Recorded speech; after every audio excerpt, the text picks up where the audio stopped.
A master station is a place on ship where crew and passengers can be directed in case of emergencies.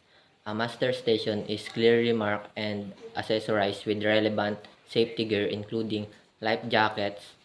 Master station help direct an orderly evacuation as well as conduct a head count during emergencies. Fire alarm. Crew follows firefighting procedure, uses extinguisher and reports to emergency station.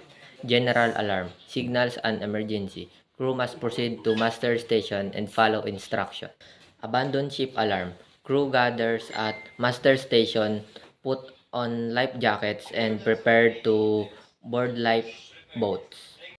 Man overboard signal. Immediate response include throwing life rings, alerting the bridge and maneuvering the ship for rescue. CO2 alarm. Crew evacuates the affect areas before CO2 release to avoid suffocation. Engineer's call.